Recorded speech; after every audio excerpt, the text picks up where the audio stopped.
Hello বন্ধুরা, তো চলো আজকে মটর শাক রান্না করে দেখাই। তোমরা তো অনেকভাবেই রান্না করে অনেকই খেয়েছো, আমি কিভাবে বানাই সেটা দেখাচ্ছি। তো কড়াই আমি তেল দিয়ে দিয়েছি আর নুন দিয়ে দিয়েছি, আর এই যে হলুদ আর আলুকে আমি হলুদ দিয়ে মাখিয়েছি, ভেজে নেব।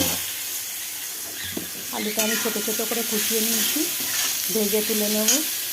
তো আলুগুলো ভেজে তুলে নিয়েছি। ওই কড়াতে আমি আরও তেল দিয়ে দিলাম, দিয়ে যে নুন আর হলুদ মাখানো বেগুনগুলো ভেজে তুলে নেব। তো বেগুনটা আমি ভেজে তুলে নিয়েছি, ভাজা হয়ে গেছে। ফোড়নে দিচ্ছি এবার 5 ফোড়ন শুকনো লঙ্কা, দিয়ে দিচ্ছি 3টে চেরা কাঁচা লঙ্কা, রসুন, পেঁয়াজ কুচানো।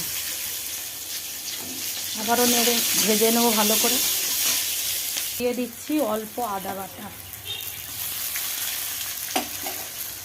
এবার দিয়ে দিচ্ছি ভালো করে পরিষ্কার করে যে মাছের তেলটা ধুয়ে রেখেছি কেটে বেছে, ওটা।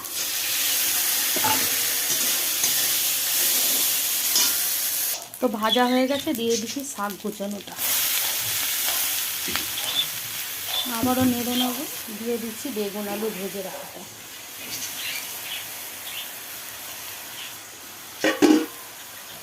দিয়ে দিচ্ছি জিরে গুঁড়ো, দিয়ে দিচ্ছি ধনে গুঁড়ো, আর অল্প সামান্য লাল লঙ্কা গুঁড়ো, কেন ঝাল হয়ে গেলে ভালো লাগবে না, আর পরিমাণ মতো নুন। তো চলো কষিয়ে এবার চাপা দিয়ে দেবো। কষিয়ে নিয়েছি, এবার চাপা দেবো। দিয়ে দিচ্ছি অল্প মিষ্টি, হলুদ গুঁড়ো দেবো না, কারণ আলু ভাজায় আর বেগুন ভাজায় হলুদ গুঁড়ো দিয়েছি। দিয়ে দিচ্ছি সামান্য জল। তো চাপা খুলে দেখে নিই হয়ে গেছে কি। তো এই যে মটর শাকের তরকারি বলো চচ্চড়ি বলো সম্পূর্ণ আমার রেডি। তো চলো নামিয়ে নিই। তো দেখো এই যে মটর শাকের তরকারি আমার সম্পূর্ণ রেডি। কত সুন্দর হয়েছে দেখো, কত লোভনীয় লাগছে দেখতে। তো তোমরা এইভাবে বানিয়ে খেয়ে দেখবে।